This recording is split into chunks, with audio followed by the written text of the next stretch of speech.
you. I'd say do what already know that works. And sometimes it's just a matter of a reminder to do that.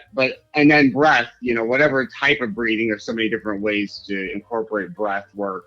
Like, is such an important thing because it automatically slows down.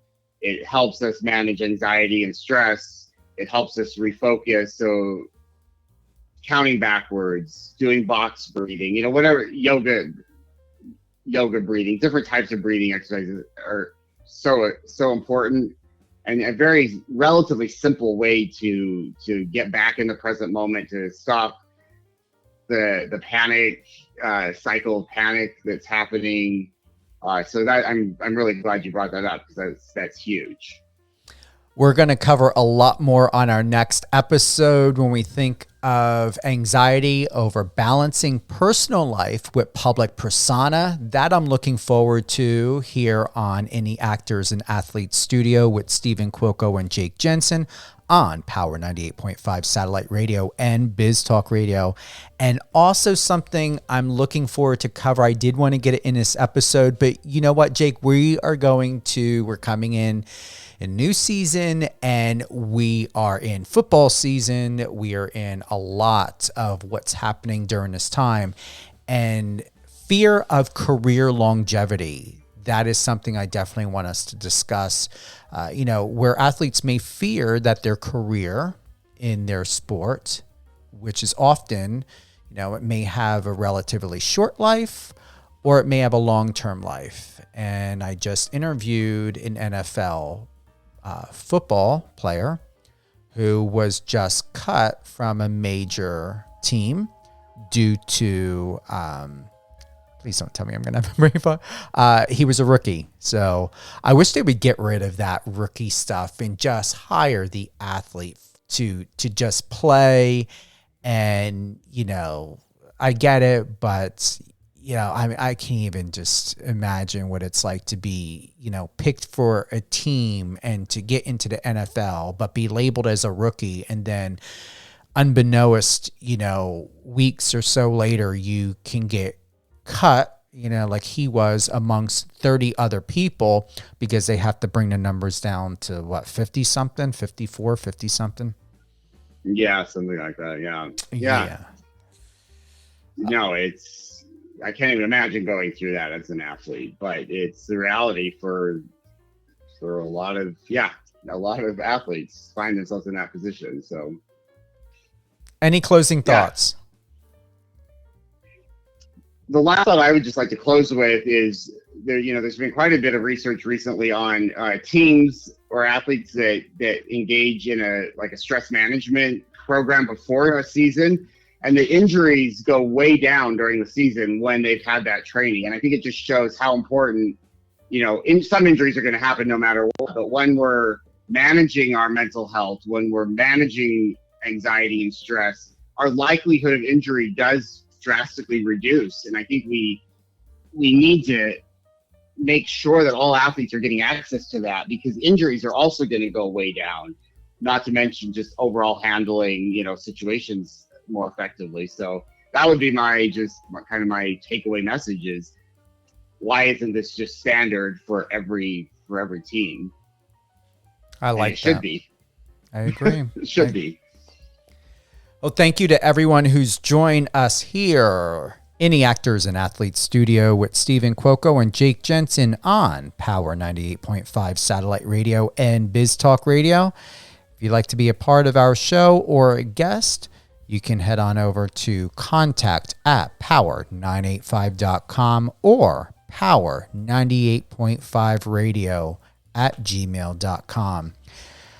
Under pressure, confronting the fears and anxieties of athletes in the spotlight.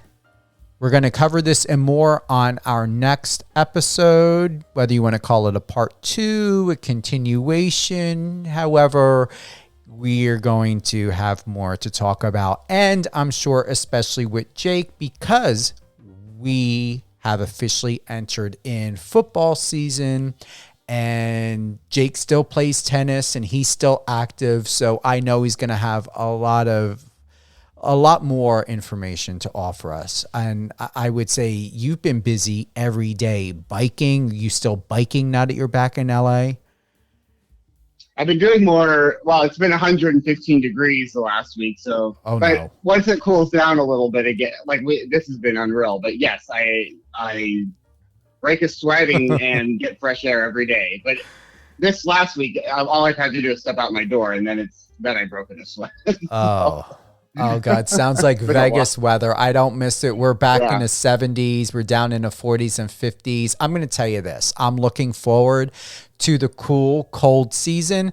I wasn't too sure a couple nights ago. I had the windows open, but I'm going to tell you, living on the East Coast, back to being in 4 seasons, I never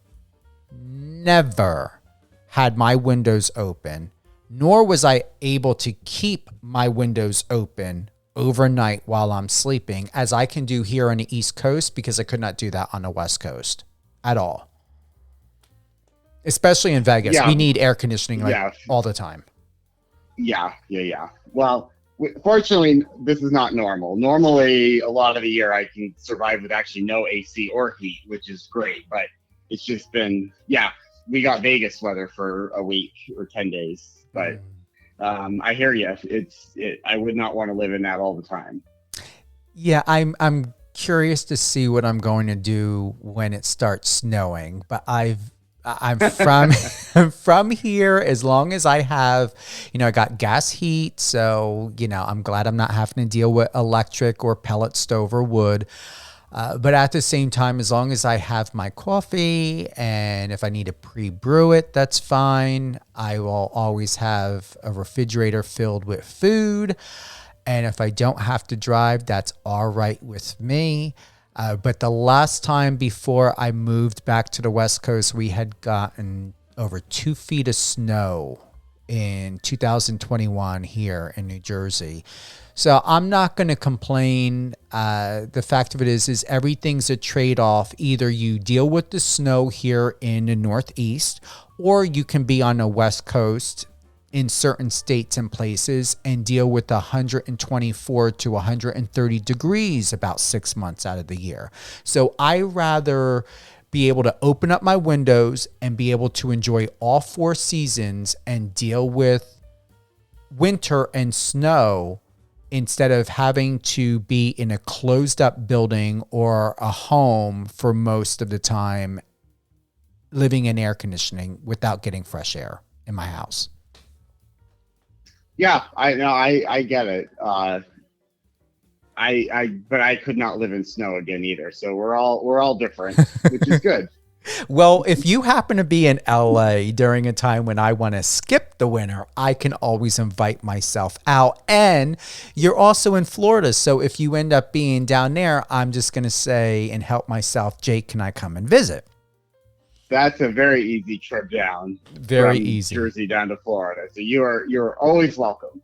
But I'm going to tell you, I was only been to Boca Raton. I never been to anywhere else in Florida. And I'm going to tell you, I couldn't care less what anyone says. I will take the Northeast humidity over Florida humidity, because that to me is not humidity. I don't know what that is, but that humid, when I was there, I literally was choked by that humidity. Choked. I felt it in my throat. In the summer, it's like that. The winter is pretty nice. The humidity goes down, way down in the winter. So you just need to come in the winter. But Jake, that was in May.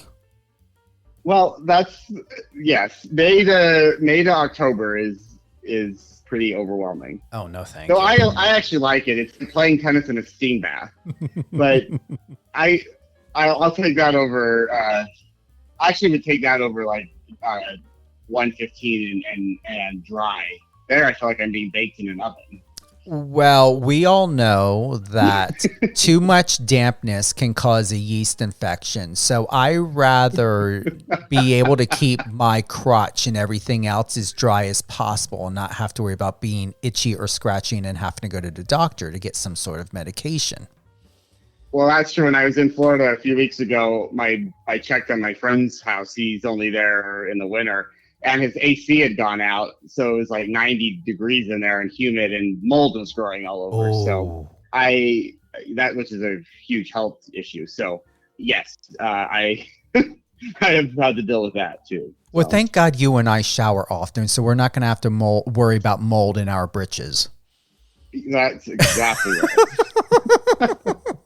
But I'm going to say, I don't like to be damp. I don't like to be damp down there. I don't care if that's too much information. I don't like to be damp. Please, no. I am with you on that one. And our bodies change so much. I mean, being the age I'm at now, when I used to perspire. There's a big difference between perspiring and sweating. I used to perspire. Now, when I exert myself, I sweat. And it's weird. It is a very weird feeling. I think I've always been a big sweater, so I don't. But I know what you're saying. I think for me, I think it's just some people. I've always, I sweat a lot, which as a model is not a good thing. But as an athlete, it keeps me cool. But as a model, I just remember photographers being like, "Stop sweating," and I'm like, I can't control it. Sorry. Well, hey, why didn't they have a portable fan or an assistant there, doing something the way Jennifer Aniston does? She has an assistant that holds those big, gaudy, ugly square fans. Yeah. Well, sometimes I had that, but I just remember being in like a tuxedo in Florida. And they're like, "Stop sweating." And I'm like, "Well, then take me out of this damn thing." Because I can't stop sweating in this. My goodness. Oh, my goodness. Well, Jake, another great episode as always. And we've got a lot more because not only, like I said, we're going to continue on these topics, looking at, which I'm looking forward to, anxiety over balancing personal life with public persona, but also fear of career longevity and more. Thanks again to everyone in the Actors and Athletes studio with Stephen Cuoco and Jake Jensen. Power 98.5 satellite radio, power985.com, Biz Talk Radio, biztalkradio.com. All this and more, stay tuned for our next show. Have a great day, everyone.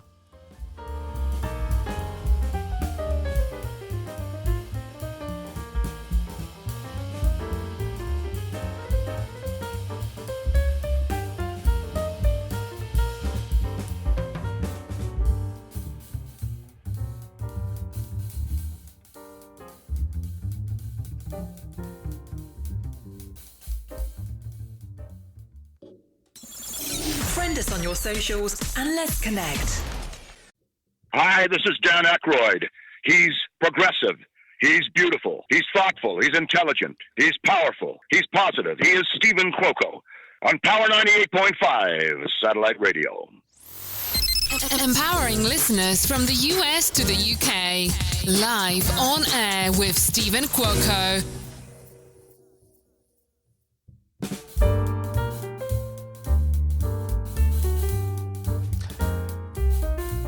Good morning, good afternoon, or good evening. No matter where you're at in the world, you are listening to Live on Air with Stephen Cuoco on Power 98.5 satellite radio and Biz Talk Radio. All great things Biz Talk Radio. Head on over to Biz Talk Radio, BIZTALK radio.com. Live on Air with Stephen Cuoco airs weekdays on Biz Talk Radio at 8 a.m., 12 p.m., and 5 p.m. Eastern, Saturday at 10 a.m. Eastern, and Sunday at 9 p.m. Eastern. If you happen to not be able to tune in to any of the lives, whether on Power 98.5 or on Biz Talk Radio, you can listen to Live on Air with Stephen Cuoco on any one of your favorite podcast platforms, Amazon Music, iHeartRadio, Spotify, and also Power 98.5 streams live 24/7 on Apple Music. We've got a great lineup all week long. We just had in the Actors and Athletes studio with Stephen Cuoco and Jake Jensen as of yesterday. Double check the Power 98.5 schedule to see when that show is happening. And I believe from what was sent over to me, we're doing in the Actors and Athletes Studio with Stephen Cuoco and Jake Jensen this Thursday, 11 a.m. Eastern. And if you're not able to listen to the live on Power 98.5 or on Biz Talk Radio, once again, just type in Live on Air with Stephen Cuoco on any one of your podcast platforms, your favorite podcast platforms, and it is part of Live on Air with Stephen Cuoco. Just so you know, it's not a separate radio show. It's part and underneath the main show that we're doing today, as always, for In the Actors and Athletes Studio with Stephen Cuoco and Jake Jensen. We're going to be going behind the game, tackling fears in the athlete spotlight, and explore unseen struggles athletes face in maintaining their public image, from fear of injury and public scrutiny to anxiety over inconsistent engagement and career longevity. That will have a part 2. We covered a lot in that segment, a lot, but we don't want to overload you guys with too much information. There will be a part 2. You can check out any of our socials or go to Stephen Cuoco and we will have that up there. As of today, we've got my good friend Ethan Carl. He's a singer, songwriter, born and raised outside of St. Louis, Missouri, with influences such as Parker McCollum, Travis Tritt, John Mayer, and more. Ethan's music is a blend of soulful storytelling and modern country sounds. Ethan, welcome to Live on Air with Stephen Cuoco. How are you this morning? Or actually, it's still afternoon my time, but afternoon your time, right? Yeah, we're afternoon my time as well. I'm doing good, Stephen. How are you doing? No complaints. It's a great day today. Headed off to the gym this morning, did the boot camp workout. I'm on my third 6 week. In my first 6 week, I did not drop any pounds. That was not my main concern at all. I did drop 4% body fat. During the second 6 week run, and I'm going to be doing, and I'm glad you asked, I'm doing, just so everyone knows, and to let you know also, Ethan, going to be doing a little mini series about this transformation and what I'm going through now on my third week that I just started. On my second day in the third week run of this 6 week boot camp to really see how more impactful I can take my physique and health and wealth. So my strength has increased, dropped once again, 4% body fat in the first 6 weeks. My overall health and wealth is incredible. Just spoke with Rosemary McKnight today. She is Rihanna's, they call her stepmom, but it's her dad's girlfriend, but she is a stepmom to Rihanna, and told her today about the 6 week challenge. So I'm going to hook her up and, introduce her to John over at Burley's Gym, as well as Nick, because, I'm just on this day of like, wow, with everything that's happening with my health and wealth. So thank you for asking. Yeah, no problem. I mean, we get one body, right? We get one. And how are you enjoying yours? Well, I'm on a similar kick as you, trying to maximize my health and wellness. But I'm enjoying mine. I'm enjoying mine just fine. I appreciate you asking. Voice is holding up. Physique is holding up. So I understand how important image is, and I'm trying to stay on top of it. How are you with sugar or carbs or alcohol? Are you, for myself in that first 6 weeks, I reduced carbs, more specifically bread, over 50%, no alcohol in that first 6 weeks. And I believe barely any refined sugar. So what are you doing and how are you doing with that? Well, just lifestyle wise, as a singer songwriter, sometimes it's hard to like cut any one thing out in totality. So I try to stay as balanced as I can be, particularly limiting liquid calories, certainly liquid sugars, but I don't get too consumed with having a beer here or there before a show, or if I'm out with another artist or somebody on my team. I mean, I think the social component is incredibly important to consider when factoring in health and wellness too. But I try to stay high protein, as I feel like most people do, and again limit carbohydrates where I can, but I think they're still important for the muscle building process. So I don't know, Stephen. There's so much conflicting information out there that it's hard to know what to believe.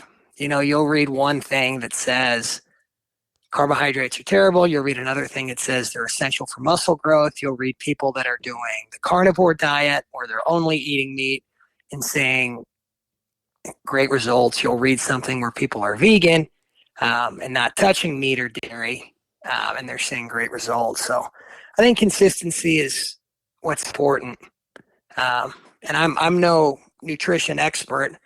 I wrestled through high school and college and had to manipulate my weight considerably through there. So I feel like I have some strong anecdotal evidence and things I've learned through personal experience, but I think consistency is the most important. Well, you're still in your 20s, aren't you? I just turned 30, like 3 months ago or so. So I think more now than ever, I'm trying to focus on taking care of myself, Even though you got 29, 30, it shouldn't be too much of a difference, but do you or have you noticed a difference? When they say our bodies change every 7 years, I'm telling you, that's a fact. So where you're at, have you noticed changes? Do you feel different? Well, I have a little bit of a skewed perspective because when I didn't stop wrestling collegiately until I was 24. So I was cutting a lot of weight to make my designated weight class, and I didn't feel like the best version of myself. So now fast forward 6-7 years later, when I can incorporate all kinds of methodologies with health and wellness, prioritizing my sleep, making sure I eat the right foods at the right time. I mean, I feel better today, and I feel like I look better today than I did at 23, 24, or into my mid-20s. No, you look amazing. Honestly, you do. You look like you're someone that can build mass very quickly. Yeah. Not just I gotta be mindful though. I appreciate your compliment, but I can build good and bad mass pretty quickly. So I kind of nickel and dime when I'm putting in my body. I think it's important to do that. How tall are you? 6'2". Oh, I didn't know you were that tall. I thought maybe 5'10", maybe 5'9". Wow, your pictures are deceiving. Yeah, it's amazing. I get that, and then I hear people say, "Well, you don't really sound tall," and I'm like, "Well, I don't really know what that means." But no, 6'2", 6'3" in boots. Wow. Yeah, not a bad deal. No way. Wow. 6'3" in boots? Yeah. Wow. Because I've got you up in, your profile in front of me. You don't look short, but I didn't know you were that tall. I thought, like, I'm 5'8", and I'm so used to people being taller than me anyway. But maybe you need to start sticking yourself next to people in photos that are a little bit more shorter than you, so we can see that, recognize that 6'1", 6'3". So I can exploit them, but myself look really good, right? Hey, no, that's great. Now, and it explains though, then your size to you, that, you're 6'1", and in that you look very healthy. Because like I said, I assumed you were shorter. I had no idea that you had that kind of height. So you look perfectly proportioned, 30 years old, 6'1", and yeah, wow. Oh, I appreciate that.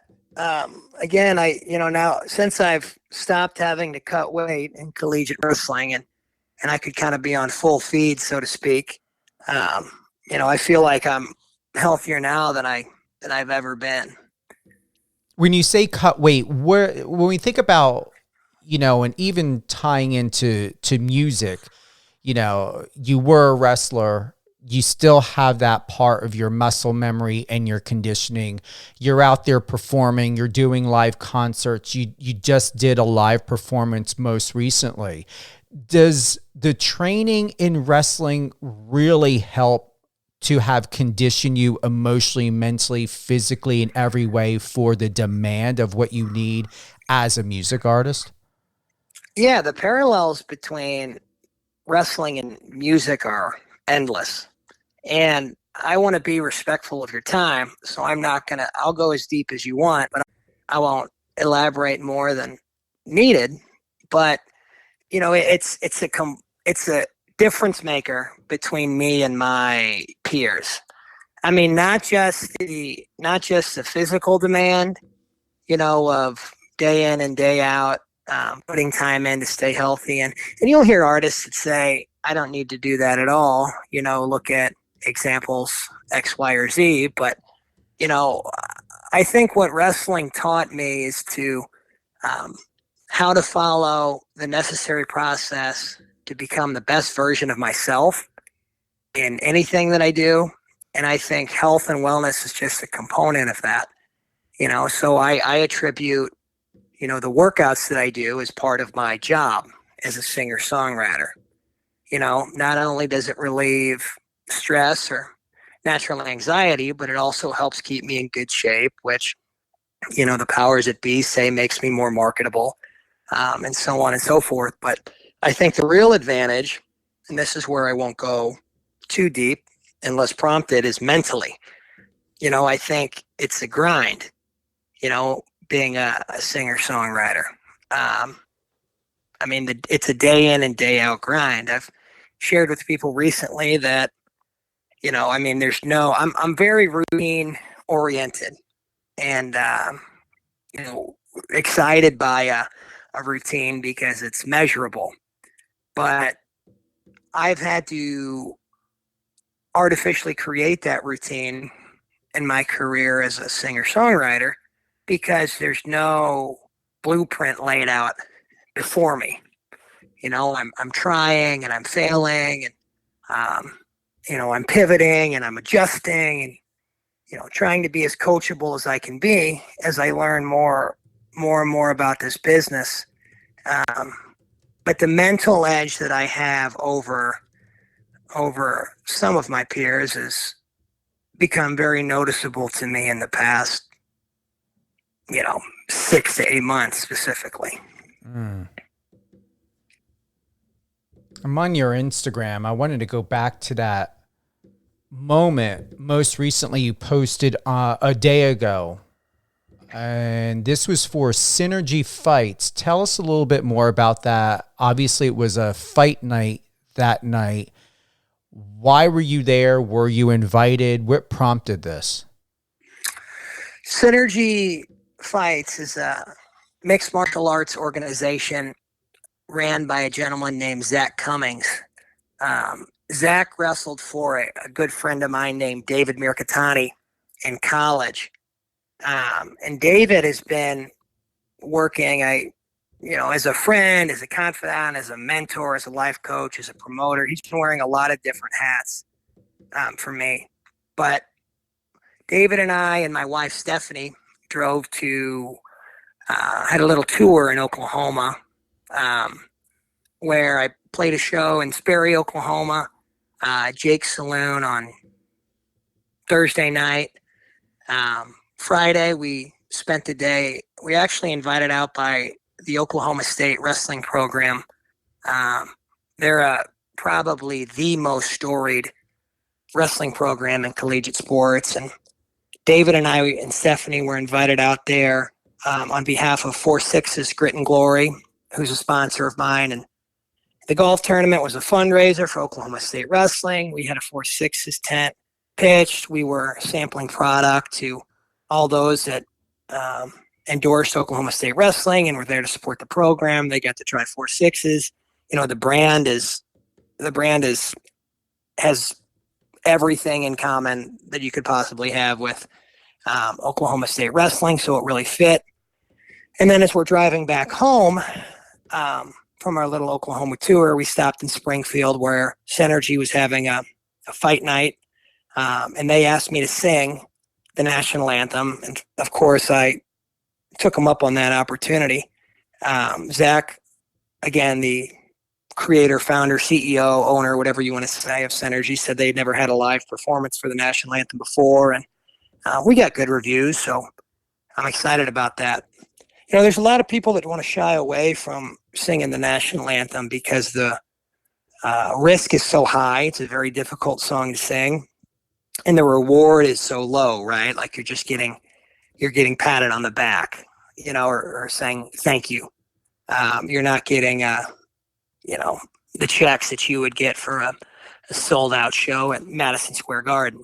But it's one of my favorite songs to sing, and I see it as an opportunity to give back to the community of combat sports, whether it's wrestling or mixed martial arts.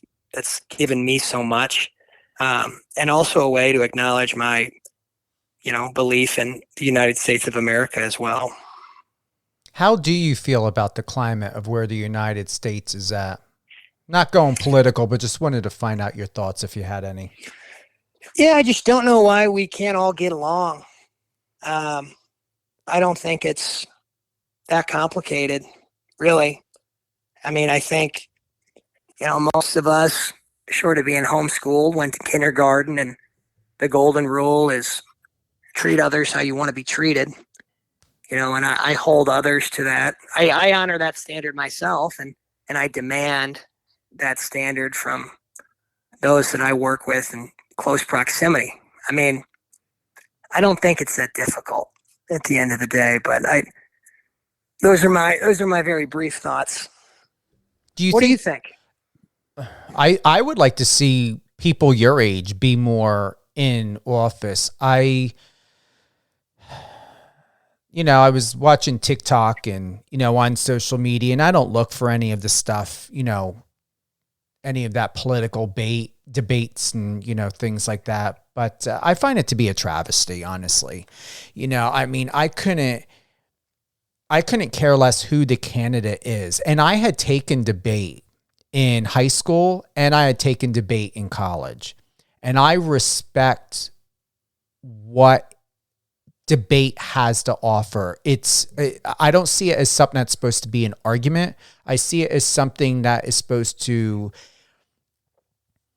encourage and highlight, enlighten, give conversation, help people to form better decisions, and not making it so competitive like it's an MMA or boxing match. And it just seems, you know, to keep getting worse and worse and worse. And, you know, like I said, I mean, I'd rather have someone young, and if someone is going to go however which way they're going to go in a debate, for it to make sense, than to be watching geriatric old people who really look like they belong in retirement act worse than the people that they claim to be representing or here to be of leadership. I don't see anything of leadership in any of this, to be quite honest. I find it embarrassing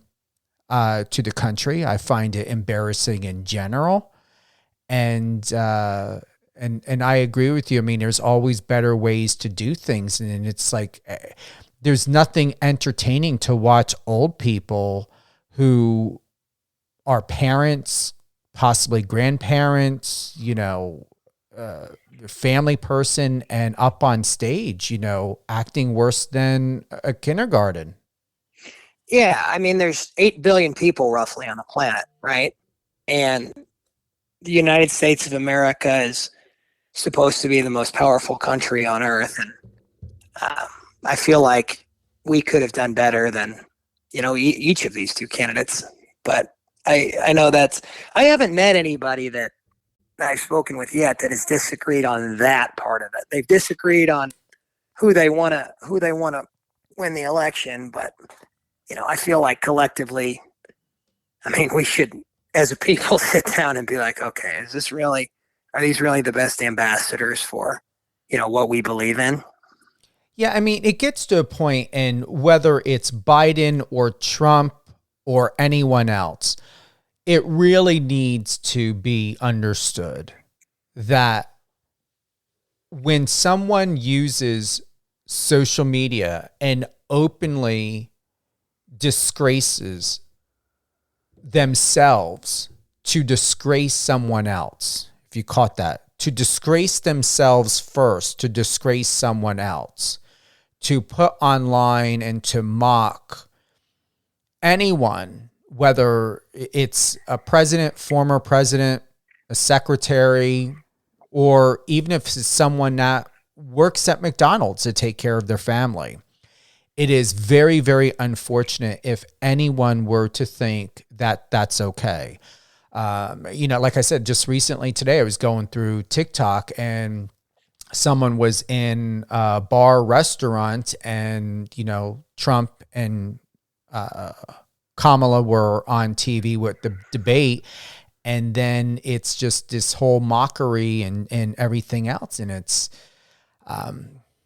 like I said, I rather no BS. I would feel comfortable a teenager being in the White House, someone of your age being in a White House, going for public representation. Honestly, I would trust someone younger than anyone older because, you got mockery on TV, two old people constantly, old people that should be in retirement doing this.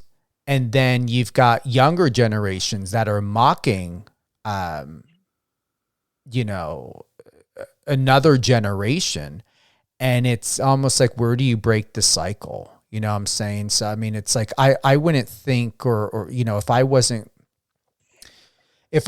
in a position at 70 years old to run for presidency, I wouldn't do it just to do it. I would say, go give the guy who's 30 years old, who's got the tenacity and the strength and the ambition and the drive and everything else.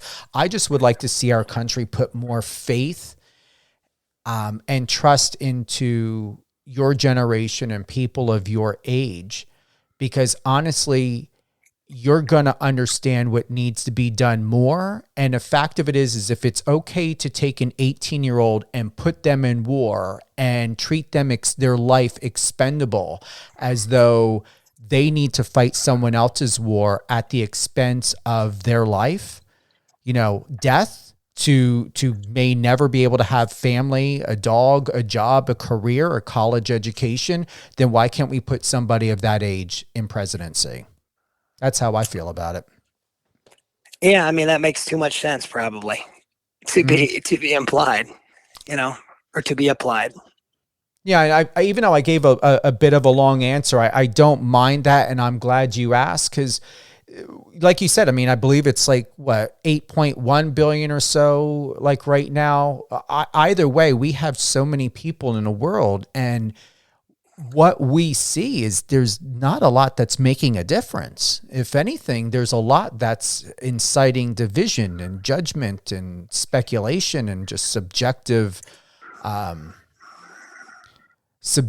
opinions that have no real resolve. So, I just, even to the candidates that are running right now and to whoever is listening to this show, this episode, and what I'm saying, there's no point to say something if it's not going to give cause to do something better and have some sort of resolve that's going to hopefully make a difference without trying to control the situation, in order to build real teamwork, family, something that's cohesive so we can all work in partnerships, it's important that we would want to know what the other person has to offer, how they feel, and what they have to say. And with living in this world for over 50 years, I see that there's more ignorance and contempt than there is anything else. And it's truly not fair to you, your wife, your kids when you decide to have them. And I really hope that people of your age in the White House and otherwise start taking your government back and not involving yourself in picking who you think is the better of the evils, and just take action. To not take action is taking action. So if that means, you need to step it up and do something, then do it. I mean, the people built the government. They can redefine it as well. Yeah, I think we can all agree that something needs to change. There's no disputing that. What that change is seems to be more subjective, and everybody is an expert, right? Or at least they try to tell you that they are. I mean, it's exhausting. It's exhausting. I mean, we could go down the social media rabbit hole, but there's just so much negativity that's just being spewed out. And the way it exists right now, is somebody can just, that's what social media does, right? It's like they just kind of, poke and prod and fuel the fire and, antagonize and criticize. And I mean, yeah, but then as soon as you comment back with something like, hey, God bless, or, thank you for your comment or whatever, it shuts the hate down. And I mean, I don't want to be too hypocritical, because, it's easy to take the high road when it's the only road that you can take, and I can go low with the best of them, although I'm really working on not doing that. It's just tough, man. It's just tough to bite your tongue sometimes. And where's the line between right and wrong, and standing up for what you believe in, but not breaking somebody else down, or, being inclusive and equal while still standing by your principles and taking care of your own. I mean, I'm fortunate that I have an outlet like songwriting to kind of dive into and process these things. I mean, I think a lot of people my age and younger, and although I appreciate your comment about, more youth and political office, I think it's really important that, young people have an outlet to express themselves in a constructive way. And I think there's elements of a movement that are encouraging men specifically, who've had a unequal opportunity, I believe, to speak their mind and share their feelings. I think there's, starting to be a movement where that's being encouraged and tolerated and okay. But I mean, that's how I grew up. I grew up, my role models, weren't, my male role models, weren't expressing how they felt or why something bothered them, or, what something happened and hurt their feelings, or et cetera, et cetera. So I'm drifting in the conversation, but I think that's a positive thing that's coming. So I hope more young people have the opportunity to do that. Hey, we've got you, and where there's you, there are many. And one way or another, change is going to happen, whether someone likes it or not. Yeah. It's not going to stay the same. And one day, the government that we all know of when we think about the United States, and even possibly for other countries, is going to change. because every person that steps into office, every time someone retires or someone passes away, it is going to be forced to where evolution is going to take place one way or another. And some way, somehow within that life, death, transition, evolution, retirement, all the above, alignment is just going to keep getting better and better and better. And one day, the people that are meant to have the most powerful and balanced connection, it's going to impact huge. I don't know if it's going to happen in my lifetime. I believe it's going to probably happen in your lifetime. I hope to live at least to 80, at least have another 30, 40 more years left. You stay on that boot camp, you'll live forever. Stay in that boot camp, baby. Yeah, watch the carbs and sugar and everything else like that. I do believe, sugar in itself can lead to cancer and all that.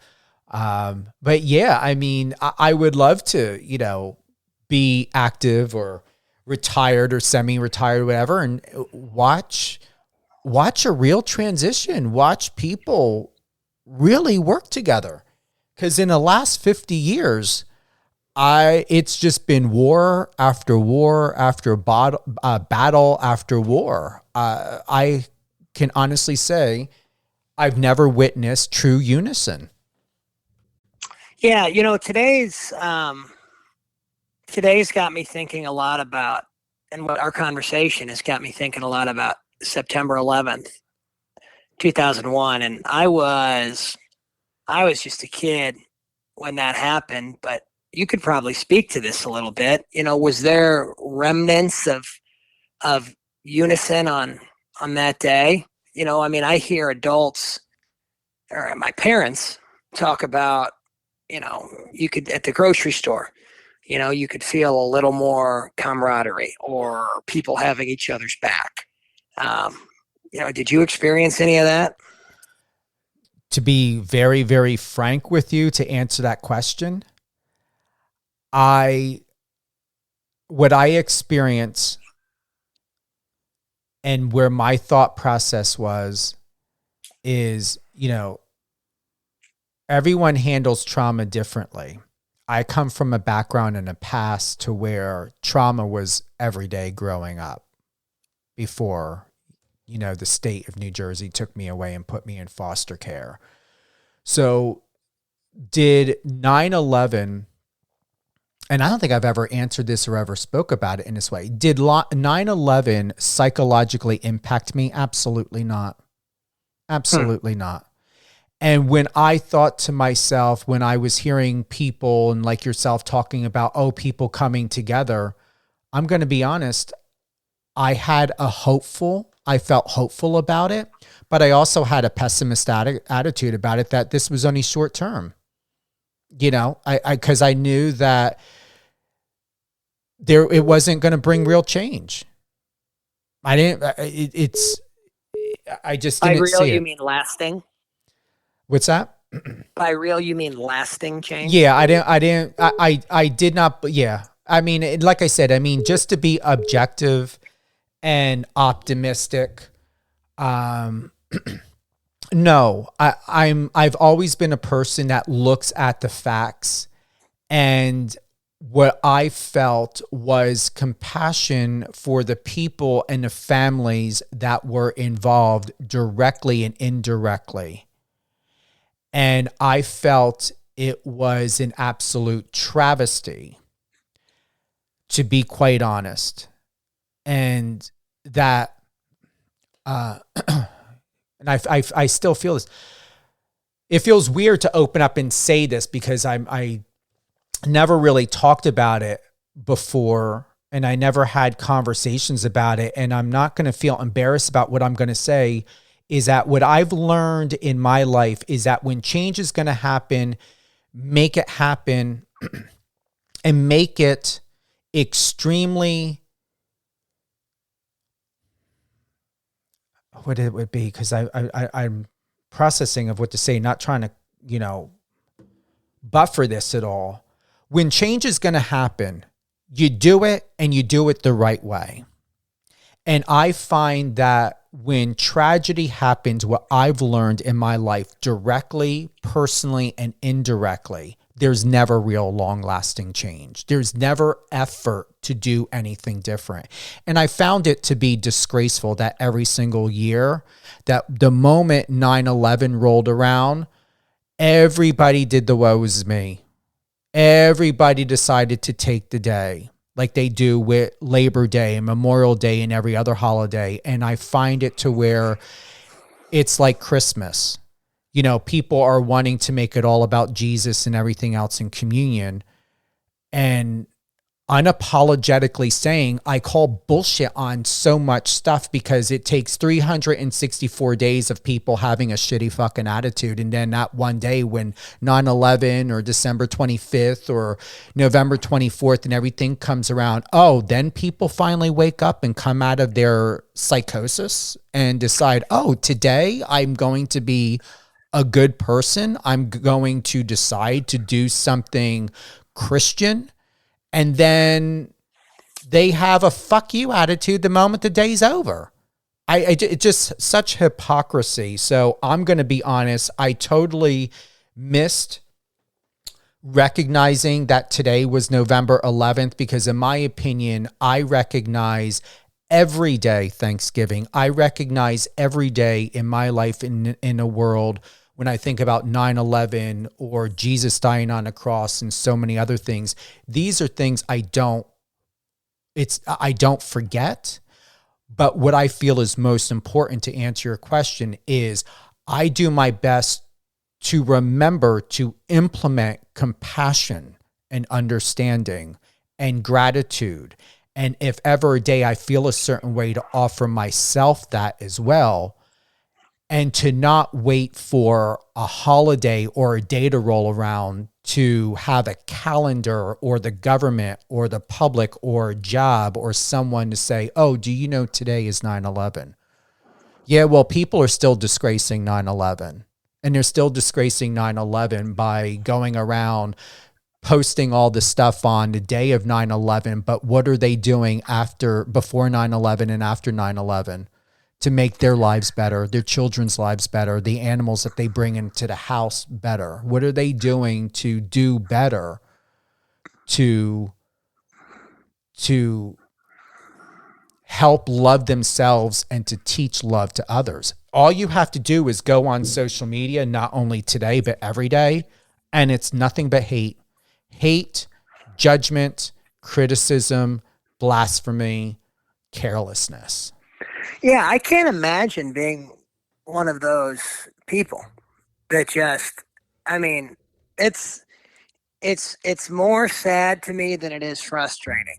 I mean, I can't imagine being one of the people that comments, trying to tear somebody down on social media. I actually heard a comedian talk about this one time, that he went on this rant about the people that are commenting all these things on on a video.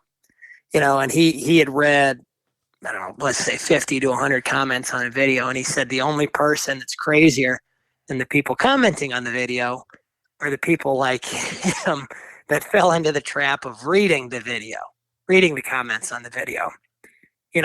But I agree with most, if not all, of what you said, that, it's easy to be patriotic on a day that everybody's being patriotic, or it's easy to feel merry and cheery on a day that everybody else is. But I mean, it's like anything else in life. What about the days that you don't want to do the work, or the days that the work feels like work?